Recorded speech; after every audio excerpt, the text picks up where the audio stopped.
have begun the recording for this meeting. So glad to see all your faces. Welcome, Melanie. Great to have you with us in that wonderful place where you are, wherever it is. I see some sunshine there behind you.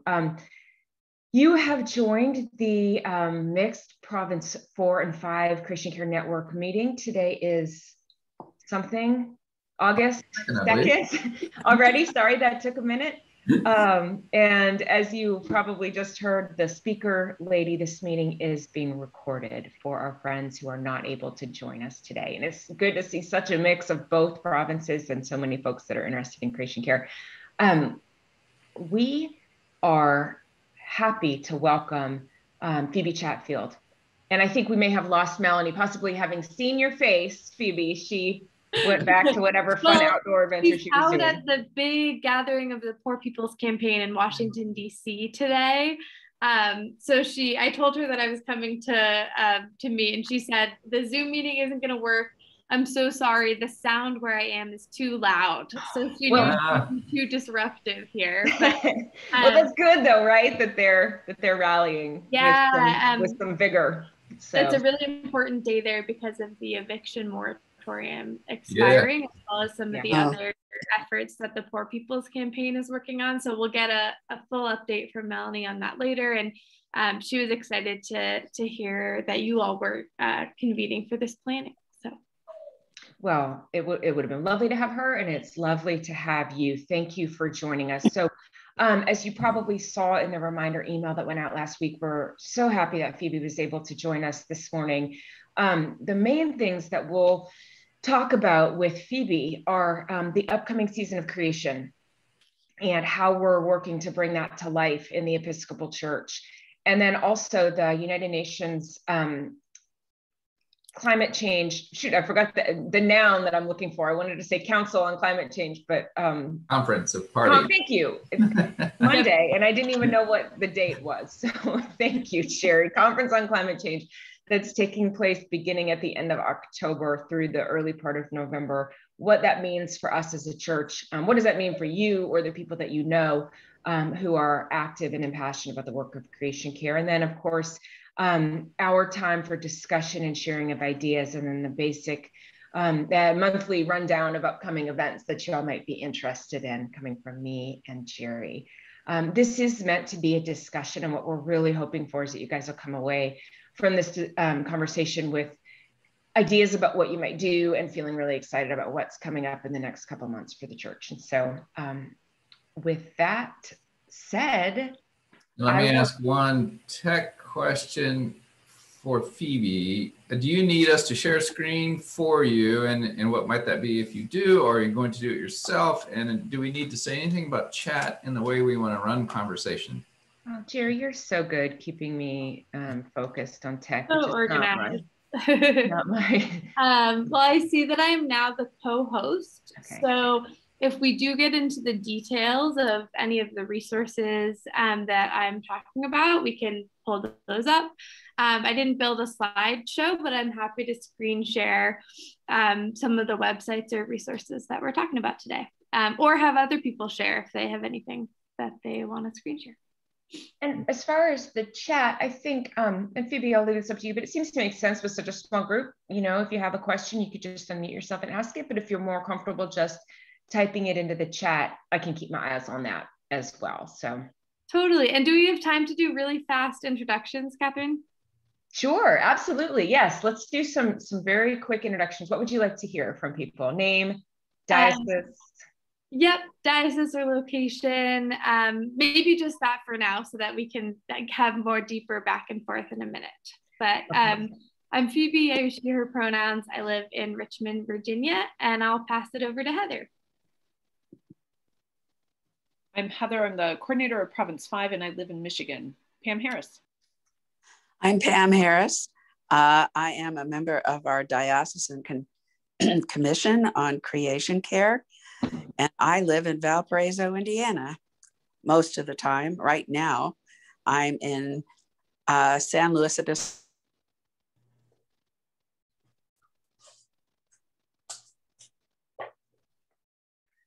And Pam, if you invite somebody, I'm sitting in you her froze right in the middle of it. Oh dear. I'm on my cell phone, so what didn't you hear? Did We you got invite most someone of else it. next? Did you pass to somebody, Pam? Oh, sorry. Catherine. Thanks, Pam. I'm Catherine Duffy. I am the convener of the Province 5 Christian Care Network. I'm also the co-chair of the Christian Care and Environmental Justice Task Force. I'm in the Diocese of Southern Ohio, and I live in Columbus, Ohio. And I will pass to Jane. Oh, Jane Stenson. I am in the Diocese of Milwaukee Trinity Church in Mineral Point, Wisconsin, which is way on the other side of Wisconsin, near the Mississippi. It's a very rural environment. I moved here from the city, and that's that. Oh, I chair the creation care at our church. Oops, there's no other person. Wait a minute, I gotta adjust it. David McCuffley. Oh. There. McDuffie. So yeah. Thank you very much. I'm David McDuffie. I am the chair of the Environmental Ministry Committee of the Diocese of North Carolina. And let's see, Greg Schneider. Greg Schneider, Diocese of Milwaukee, St. Paul's Episcopal Church in Beloit, Wisconsin.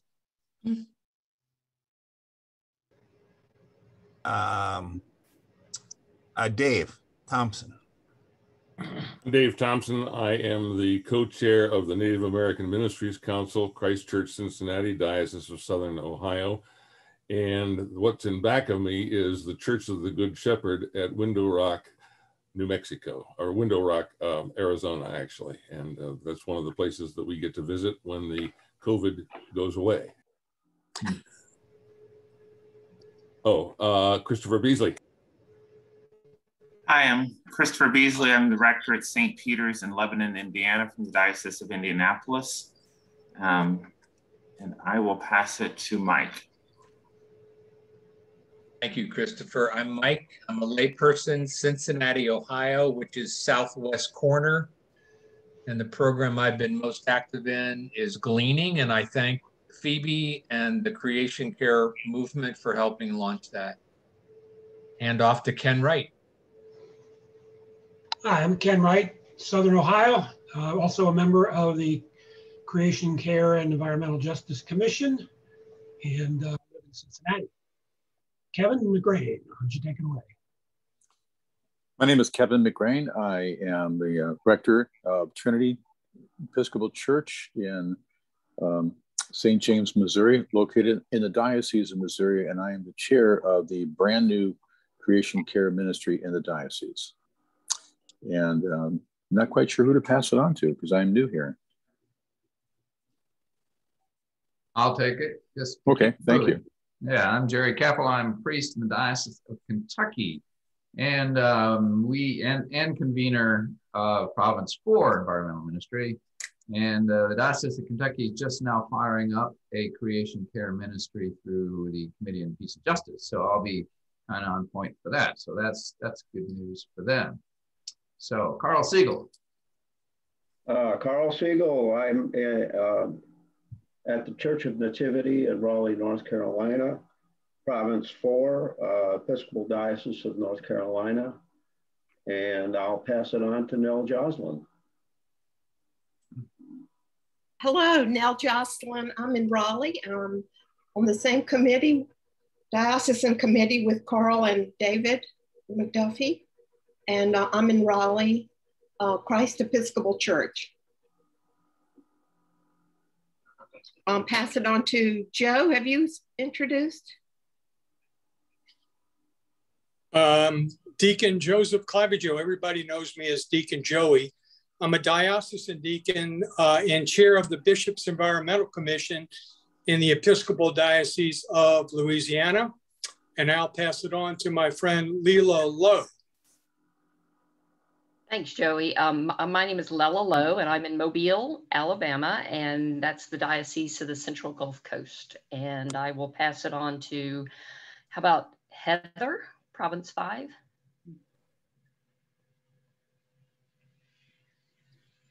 Sounds like Heather stepped.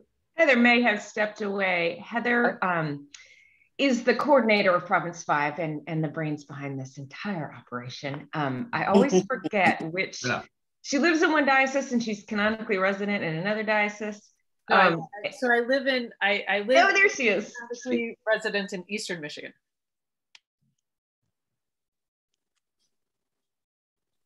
Okay. Has anybody not introduced themselves? No, me, because I. Oh, Elliot. Oh, good, Elliot. Because I was in as the wrong, with the wrong ID.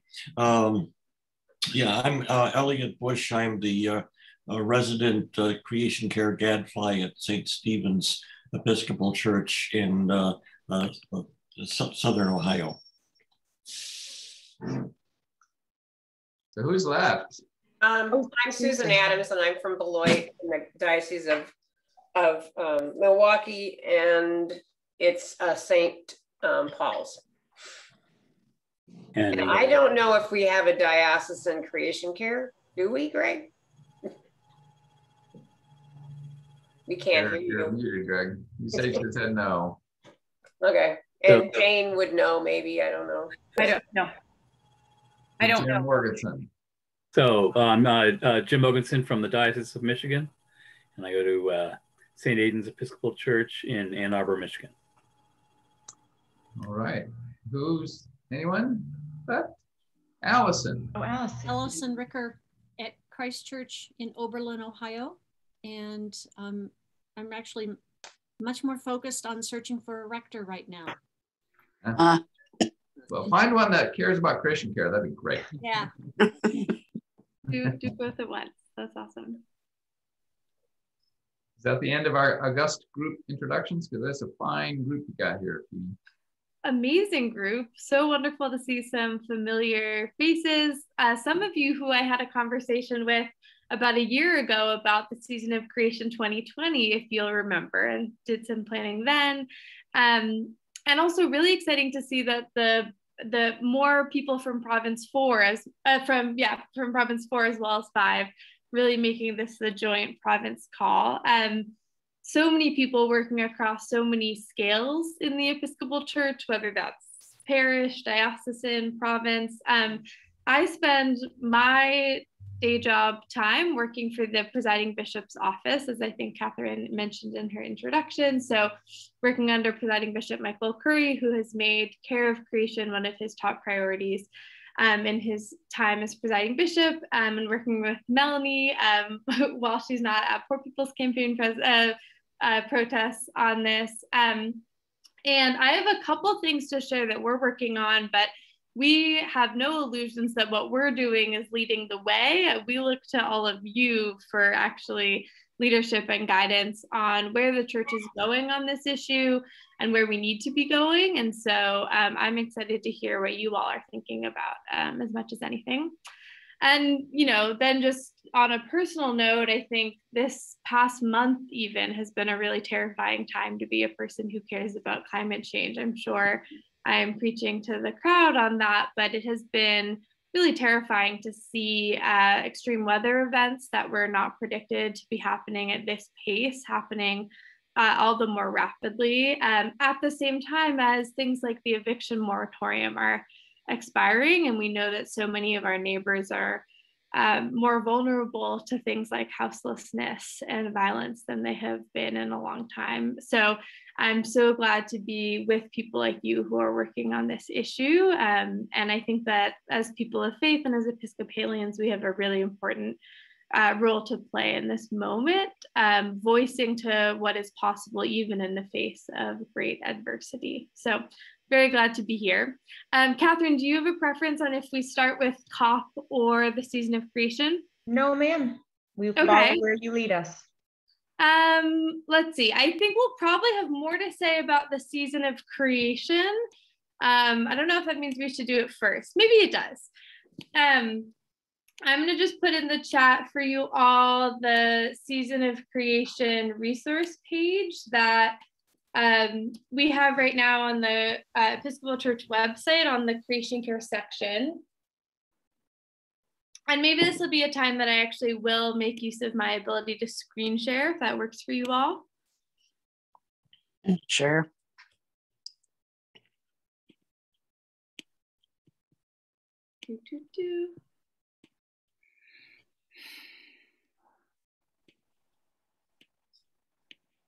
So we've always built it over the last 2 or 3 years as a season of creation and St. Francis Day, or the Feast of St. Francis, because many people think about both the season of creation and the Feast of St. Francis in their planning for September and October.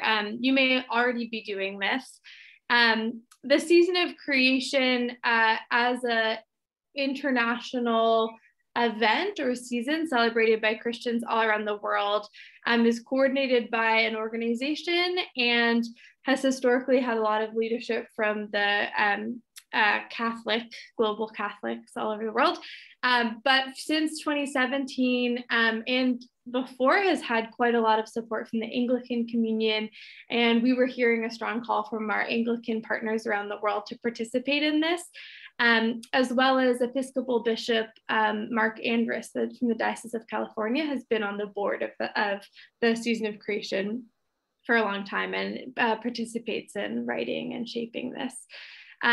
This year's theme is different from last year's. They come up with kind of a new theme and a new focus. This year it's a home for all. And from what I've been reading, from how people are interpreting that, there's a lot of opportunity to talk about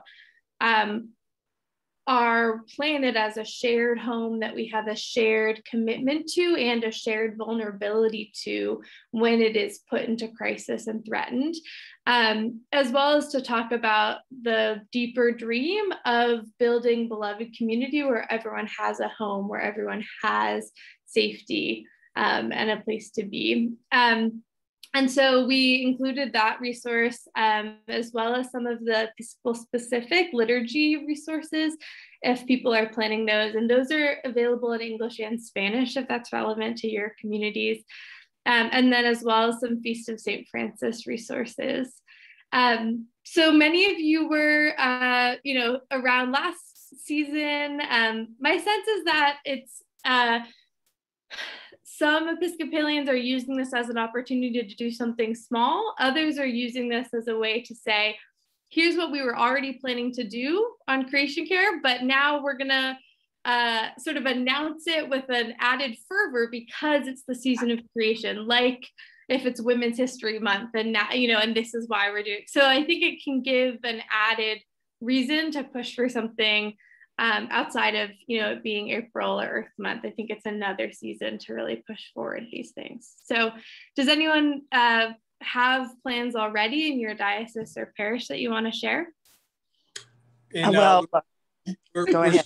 Roll out Season of Creation now. We're going to release a statement from the bishop's office in a couple of days, inviting all of the churches into the Season of Creation to celebrate it. We're working with the Roman Catholic Ecumenical Guide to do a interfaith kickoff on September 1st. We think that'll be an important part of it. And the other thing is we want to try to end up with some actionable things to do, not just talking about worship and creation care.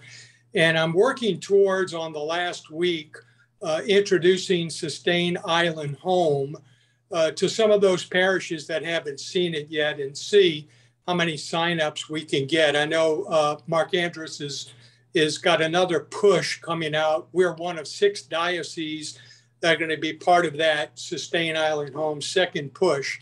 So we're going to try to end with that, something that's very actionable that people can grab a hold of.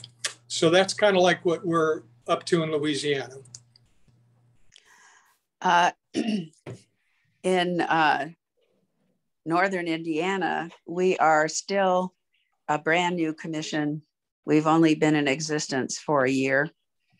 We're trying to raise awareness amongst the members of our parishes. We've done a couple of holy hikes, and that's about the limit of what we've been able to accomplish so far. Unfortunately, our diocese stretches across the entirety of the northern third of Indiana, And people have a tendency to concentrate on the central portion, which kind of leaves out the people in my deanery. So I've been trying to push for us to do a little bit more in the Western Deanery. We happen to be the location for one of our newest national parks, which has a marvelous natural phenomenon, which is a peat bog. And I've been trying to get some dates out of people so that we could possibly participate in a ranger-led walk through Pinhook Bog, which is a fascinating place. My own parish is marginally interested in this sort of thing, unfortunately.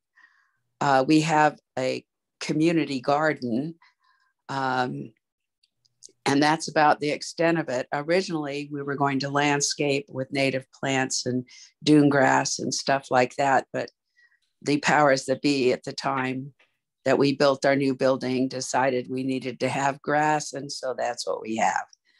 So we've been working to try to convince people that there are better ways to deal with their environment than a whole acre of Kentucky bluegrass that they have to over-fertilize and overwater. So that's, I guess, the biggest issue for us in Northern Indiana right now. But we do have a Creation Care Sunday that coincides with the Sunday closest to St. Francis's Day. Awesome. What are you encouraging people to do on that day? We are encouraging them to pay greater attention to their impact in their local environment, trying to get them, for example, to garden with native plants. Once they're established, they don't require a lot of water, and they definitely don't need fertilizer to speak of. And so that cuts down on the amount of grass and the contribution to the pollution levels. We are right at the base of Lake Michigan, and so it would be important for us not to contribute more to the degradation of that body of water. Totally. And that sort of a one consolidated day in a diocese can be really helpful to have something to plan around. Anyone else have plans they want to share? Well, I don't want to steal the thunder from my fellow Southern Ohio people here. There are a number of you guys, way to represent. I love it. But a couple of things that we'll do with our task force is some specific formation activities. One focused on justice specifically. Our group is Creation Care and Environmental Justice. So really with a dual focus, and has been partnering with some local organizations to move a gun range that has been depositing lead into the ground and into the air in a low-income neighborhood for far too long, to move that actually out of this residential neighborhood. And pilgrimages to that site we're planning formation activities in the form of pilgrimages to that site during the season of creation, to help people understand that creation is a gift, and to help people understand that that gift is currently not accessible to everybody. And part of the justice, part of environmental justice is making creation accessible to everybody. So that's one thing. Dave, I know, Dave has moved again. I'm trying to point at him on my screen. Dave is right in the middle. Also working, Dave is also on our Creation Care and Environmental Justice Task Force, and we're considering some formation around Indigenous Peoples Day, which is after the end of the season of creation, but we'd still like to make that tie and sort of market and announce those things together. We'll be sharing the resources across our diocese to make sure people are thinking about it as well. And then specifically at our parish, we do sermons, focused sermons on creation, and then use the time also to bless our gardens and bless the harvest. We did during rogation as at the beginning of the planting season, but we'll do it again, as we get toward the end, and really give thanks for the abundance that we've been able to harvest and donate to the food pantry. So far, that's what we have on the agenda.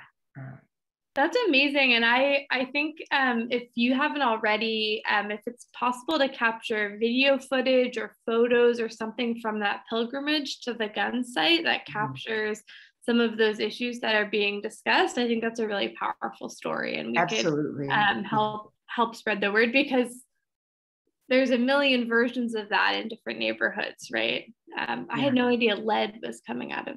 Yeah, so that's really freaky. Yeah. And one of the things that we're trying to do right now is get the money for more detailed soil samples. They have baseline soil samples, but they'd like to do more. The city of Cincinnati has agreed already to move the gun range, but they agreed about 5 years ago and have done to move it since they agreed to move it. So we're really trying to help make that happen.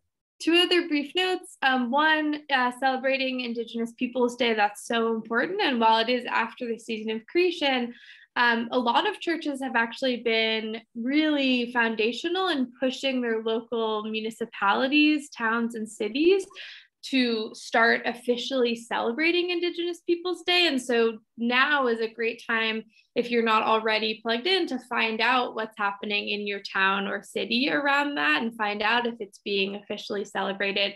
And if it isn't, to announce that your church is going to be celebrating it or that you support it being celebrated on a local level. So it's not too early to start kind of planning backwards for that.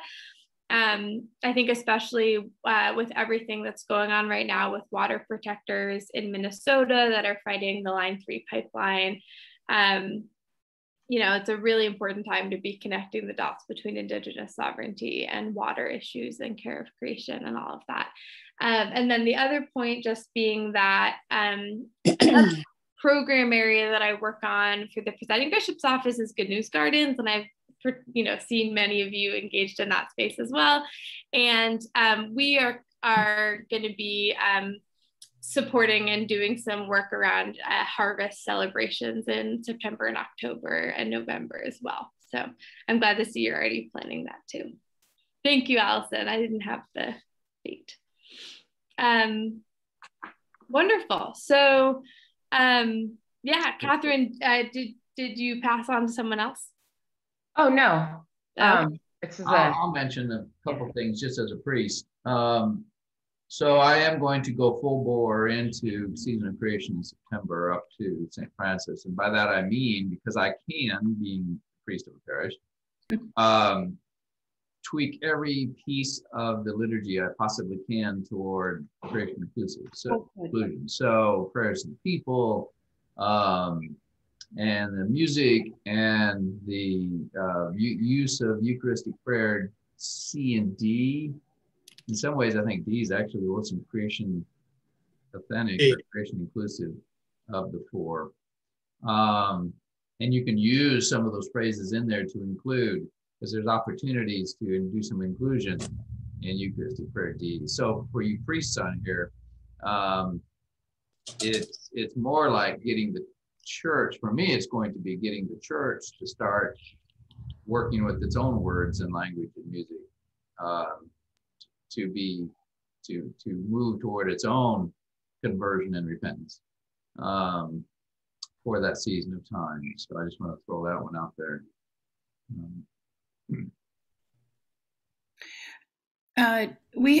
Jane Stenson, Trinity Episcopal in Mineral Point.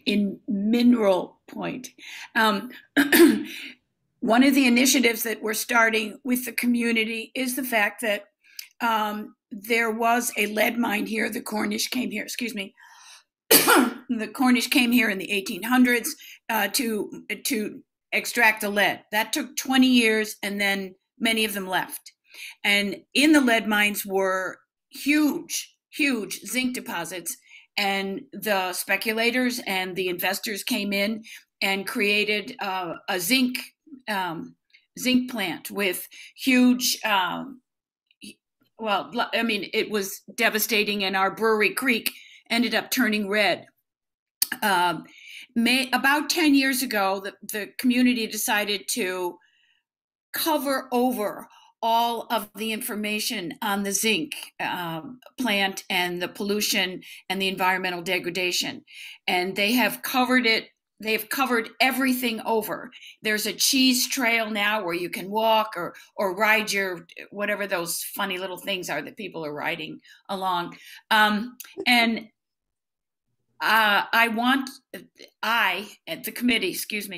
committee is beginning to talk to the people that run the historical tours around Mineral Point to at least tell the story about how everyone made a ton of money and then they became ashamed of what they did and then they covered it up and now it's a huge recreation area.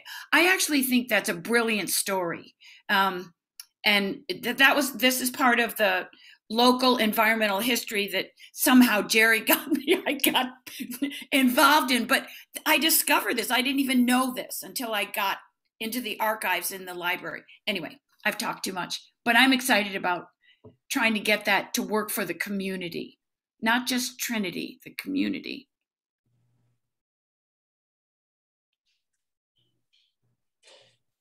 Hey, I'm working in Mobile, Alabama, and the diocese, at that level, there's not a whole lot going on, but with a group locally called Gulf Coast Creation Care, we've kind of focused, last year we did a webinar series that was pretty well received. So we're doing another webinar series called Healing and Hope in a Time of Ecological Crisis, because we feel like it keeps coming up that people are depressed and anxious and so on about climate change. And so churches are the perfect group to deal with that. So we've got a series of 4 different sessions and the flyers aren't ready yet. So otherwise I would share that with you all. Deacon Joey, I love that idea of the bishop sending out a letter to all the churches, encouraging them to participate in Season of Creation, because here, I don't even know if most churches in the diocese are aware that that's even going on. So if we could, I may get with you afterwards and see if I can get a copy of that letter and suggest that to at least get that started. Good, thank you. And then at my church level, my priest has let me preach a couple of sermons, shockingly, on creation care. I am totally not clergy, and so it's been kind of interesting. And I suspect we will do something similar again, you know, either to kick off Season of Creation or the St. Francis Day. And we are also signing up to do, there's a program that I learned of through Avery Lamb called Brugmansia Ministries, and it's a climate resilience programming for churches. So we signed up to be a pilot church for that program. So we'll probably use that as part of our Season of Creation focus to with my own church. Great. Well, what was that program called again that you were pilot for? Brugmansia. I'll try to find the link and put it in the chat. Brugmansia Ministries. And all I've done is assemble the team, get permission from the vestry, and we have our meeting with Josh Richardson, the head, coming up. So I can't tell you just a whole lot about it, but. And the focus would be on climate resilience? Yeah, and from my part, I'm taking it that I actually have had a bad reaction when I sent that out to the congregation asking if people wanted to participate. And it was only one person, but it just takes one person to kind of spoil the whole thing, where he just sent this nasty thing back about it was too political and blah, blah, blah, which made me even more determined to do it. So what I did is I went and recruited a bunch of young people to be on the committee, because they're the ones that don't see that the church is relevant to what concerns them. And climate change, to me, is most frightening the younger you are. And so, so hopefully that's, you know, and the idea is that what can the churches do to address what's coming? We're not going to force change, most likely, but we can, you know, churches are usually in the best position to respond to crises. And so this is kind of, that's what I think it's going to be. But like I said, we haven't actually had the meeting. Yeah, awesome. Well, please keep us updated. I would love to learn more about that. Kevin? One of the things that we'll be doing here in the Diocese of Missouri with our new Creation Care Ministry is to bang the drum and to start to educate folks within the diocese about what they can do and what creation care is all about. So we are focusing on a lot, leveraging technology to be able to have speaker series and webinars and we have a very interesting mix of folks and interesting mix of places in our diocese. And we're going to have speakers relative to creation care for agriculture, creation care for our wineries, creation care for our rivers like the Mississippi and the Missouri. We're also going to go ahead and engage in some book clubs and try and get folks to start reading and educating themselves about it. We're also going to emphasize those particular types of issues in our liturgy.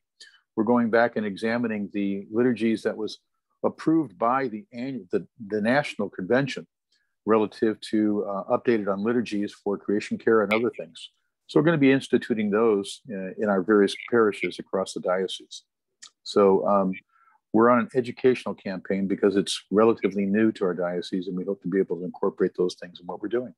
That's it.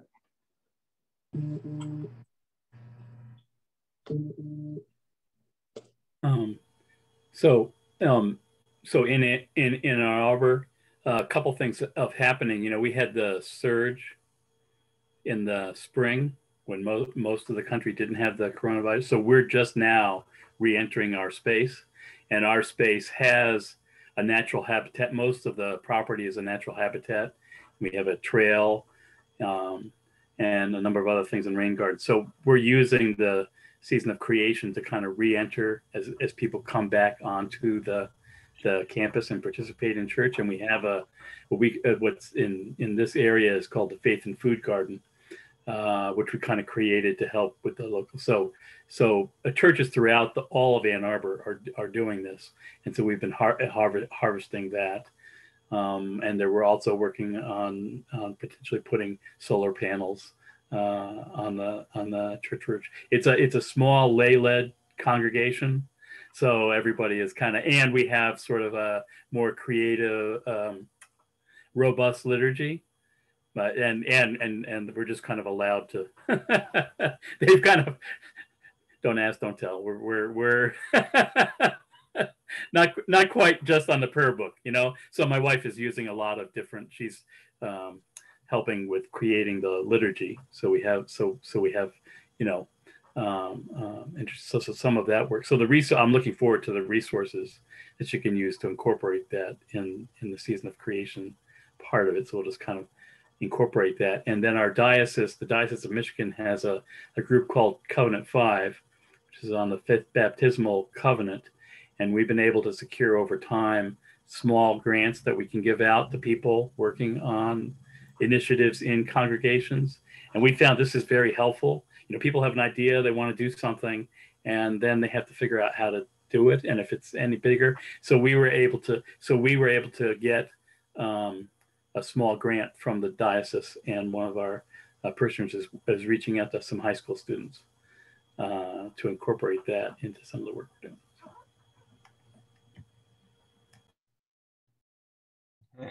Greg?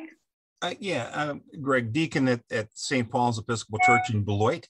I was kind of waiting for the guides to come out to guide us to what we're going to do for the season of creation care. And so, of course, we will incorporate all of that into our services, hopefully. But this year, we also created a hay bale garden in our parking lot because we don't have a lot of usable grass space or yard space at this point. And so we'll tie that into, again, the celebration of the harvest of that garden space there. May also use it as a kickoff to looking at the future of what we can do. We have a slope along one side of our parking lot that's just full of weeds and whatever. It's just been kind of let go. Seeing if I can find places where I can write grants to get funds to take all of that out and turn that slope into a terraced area that we can use as a share garden. So that anybody who needs food can come and just pick when it's ripe and to use it. but to make that as we work with bridging within the community to the people that need and throughout the whole community and other churches to do that. We have a new provisional bishop who seems interested in exploring the possibilities of putting solar panels on churches, kind of like what they've done in Ohio or are working to do there. So I will try to get a few people and go meet with him in the next month or so and to explore that. So hopefully we can announce that or talk about it at least briefly, find out who's interested at our diocesan convention this year. I'm also looking at writing a couple resolutions on alternative energies and one on creation care, because I don't believe the diocese has any at this point, none, at least that I can find. But if anybody has copies of some that have been out there, if you could send those to me, I'll put my email address in the chat. That would be great and give me at least a place to start to work on doing that. So kind of tying all of these things back together along with using creation care in our youth development programs, and also we'll do an adult study using the part of the creation care curriculum that the group has worked on and has part of that finished. So we'll use part of that as part of an adult ed study at church. That all sounds amazing. And yeah, certainly let us know what topics you're thinking about, because I know off the top of my head that this group has written some amazing things that they could share if you put your email. I'm sure we could go on this for longer, but I don't want to lose time to talk about what we're doing with the UN Climate Conference. Briefly, coming in, I thought of a few other things that I know that Episcopalians are doing or could be doing on Season of Creation, and you all have said, I would say almost all of them. So this was a much better way to capture that. But certainly, I think what I would want to leave you with is to say that people are seeing the impacts of climate change in a way that they have never before. And so don't presume that someone who wasn't interested in the past or said no to you in the past is going to do that again. So ask people to preach on creation, ask to put a blurb in the newsletter, ask people to write about what they're feeling or thinking. It's also a really important time to tie our creation work to disaster relief. I know that that's a little bit what Layla was talking about, but have you connected to organizations that are, whether that's through Episcopal Relief and Development or through other churches or other organizations that are responding to weather events or other emergencies, getting connected. And then from the perspective of what makes this work life-giving, what brings in young people, what brings in people. And I think a lot of that is making it about justice and making it about how do we take care of all of us? So how can you carry that spirit through everything that is going on? And then lastly, please tweet and Facebook about what you're doing, and I will do my best throughout the Season of Creation to be on social media and resharing anything that you're doing on our Episcopal Creation Care platform. And similarly, please ask your diocese to uplift your work in that social media way, or talk to people who know how to kind of do that social media networking. It helps elevate this. Any final questions on Season of Creation before we move on? I think this is amazing. I'm so excited to watch all of this happening. So I want to share just a little bit about what's happening with the delegation for COP26. Many of you have probably already seen this invitation, but Episcopalians have actually been going as a little presiding bishop's delegation to the UN climate conferences or conferences of the party, or COP, for the last 5 or 6 years now, since 2015. Historically, that delegation would go in person, and it was limited by that in size, and would typically be only a pretty small delegation that was picked more informally. But this year, because we're doing a virtual delegation for COVID safety, and because the conference is more hybrid and more online, we wanted to make it an open process. And I'm already excited by the people who I have applied or I know are applying, that it's broadening our reach. The idea is that, you know, it's really critical to have faith people in this process, and NGOs and climate advocates and justice advocates in this process. And it's more important than ever this year when the stakes are so high with these climate negotiations, and when everything's happening in new and strange ways because of COVID. And part of the vision as well is that this is an opportunity for Episcopalians to attend, to specialize. Each of the delegates will be encouraged to kind of find one track of the negotiations to watch more closely, whether that's loss and damage or carbon sequestration or Indigenous sovereignty issues, and then to report back to the rest of the delegation and then later to the larger church. So I would encourage you to read through what we've put together for this. The conference is between the 1st, well, it was initially announced as the 1st of November to the 12th of November. Now it's the 31st of October to the 12th of November. I think that they've been a little back and forth on when it begins officially. But the expectation for delegates will be to be able to spend at least a couple of hours each day during that time, paying attention and watching what's happening. I've gotten some questions about time zones, like, wait a second, is it all going to be happening in the UK time zone? And what if I'm in California? And how is it all going to work? That is a concern, but I have heard reports that some of the sessions are going to be basically like live streamed and archived. So you could watch a session later in the day when it's a more livable time zone for you. And in terms of our Episcopal events during the delegation, we're going to plan those to be the most convenient time for the delegates, and to also make sure that we're able to convene with some of our Anglican partners. So our time is not going to be like while people are sleeping. Like we're gonna have our parts of the event at reasonable times, and we're lucky because the Episcopal Church United Nations officer, Linnea Main, she's wonderful. She just ran a virtual delegation for the consultation on the status of women. I don't know if any of you were following that at all. But we're taking sort of experience from that model. So there'll be a number of public events during the climate conference that we would love to have all of you present at and spreading the word about. There's going to be a public kickoff event announcing the delegation and launching the engagement.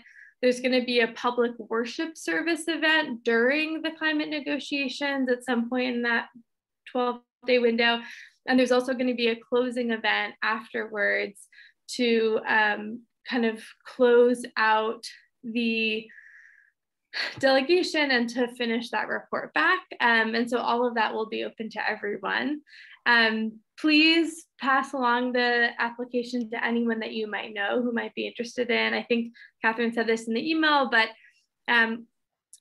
especially young adults, Black, Indigenous, people of color, and LGBTQ Episcopalians are encouraged to apply. But if any of you yourselves are feeling called to participate in that, I would also just encourage you to apply, because of course we need everyone to do this important work.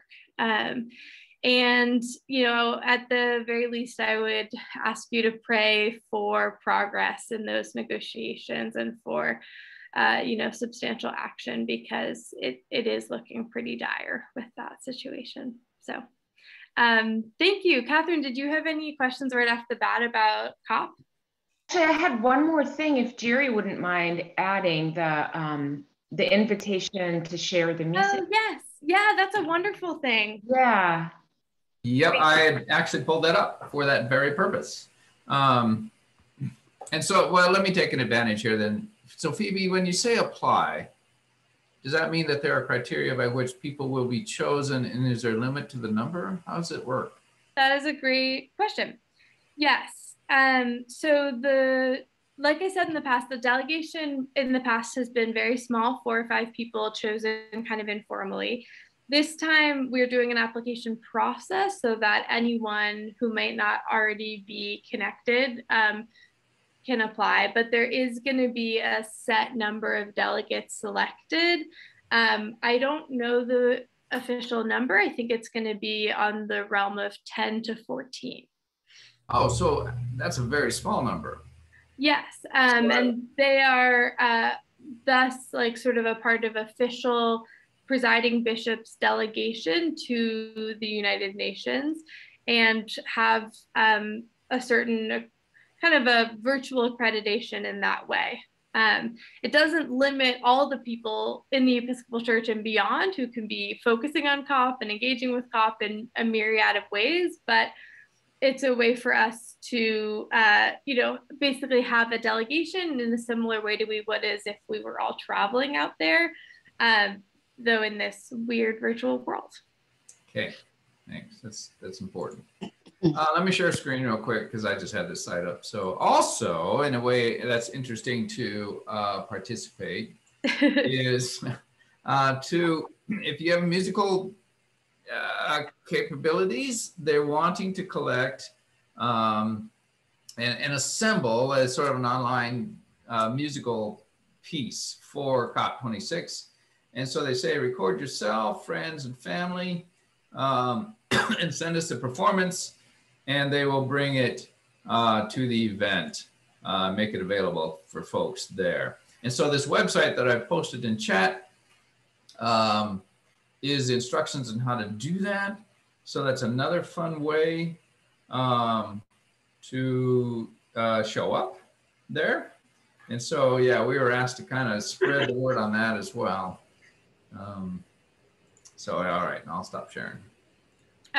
Yes, Margaret Bellagiono sent me that information as well. I love that idea. Do you know how, are they gonna compile them? Do you know how they're collecting all of them?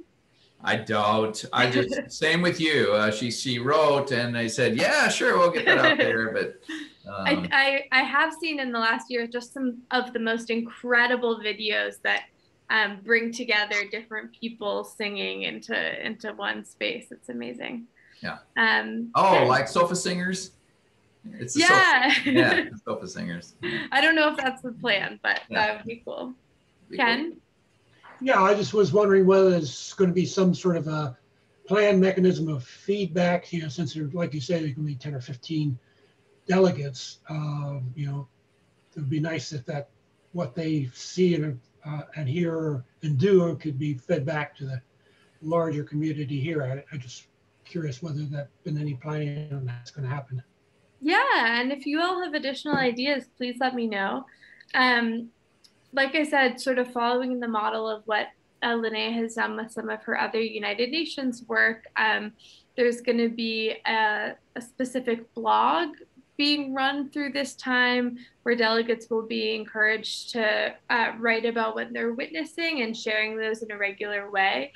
We'll also be communicating on social media, including sharing news updates from some of our partners like the ACT Alliance and others who often sort of share status updates of what's happening in an understandable way during the negotiations.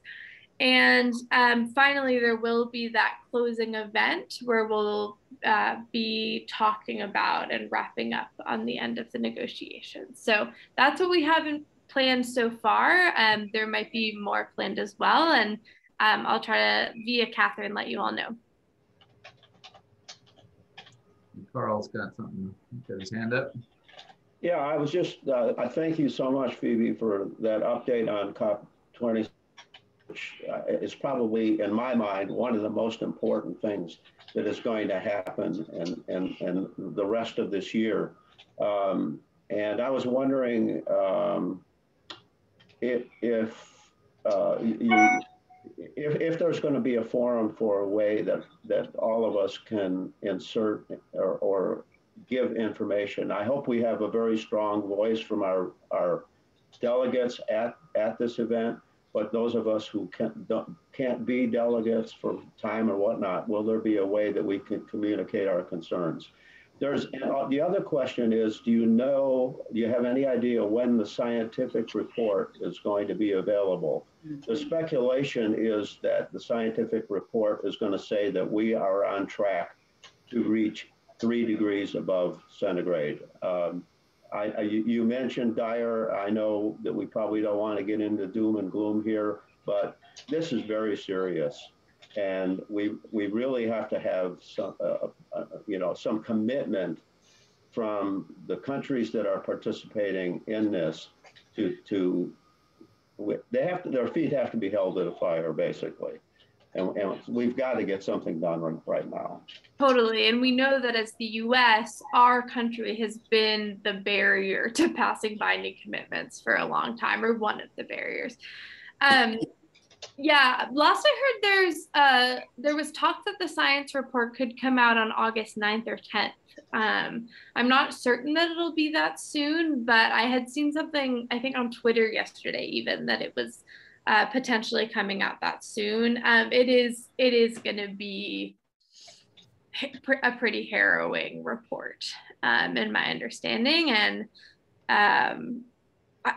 I think even when we're hosting events that are focused on, constructive ways that we're making our communities better and we're celebrating creation, I think we'd be remiss not to also bring in a touch of that urgency and crisis as well.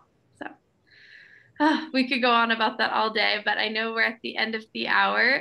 Are there other announcements? Catherine, I pass it back to you.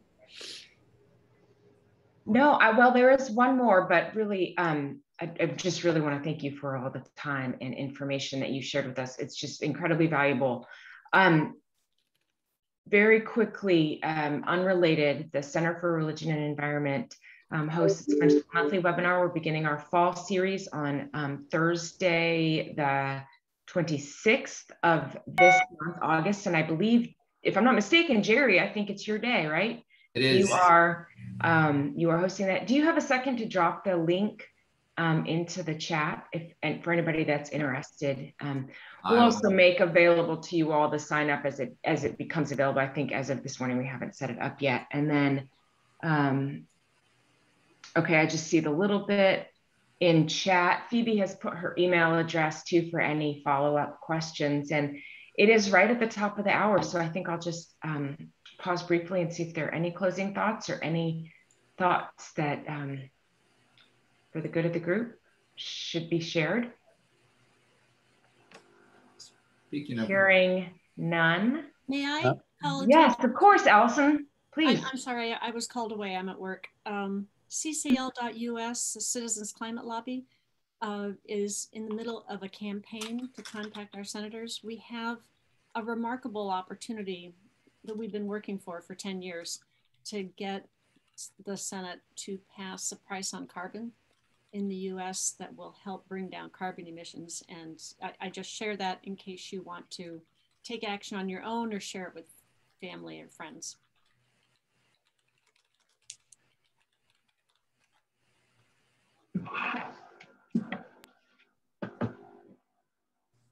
Okay. Thank you, Allison. Thank you, Jerry, for posting that link. And I believe we shall adjourn. Well done, everyone. Thank you, Phoebe. Thank you. Thank you for your time and all the information. Blessings on all of you. And we will meet next month, and we'll be happy to hear how the plans for Season of Creation have come together. Thank you all. This was a pleasure. Thanks.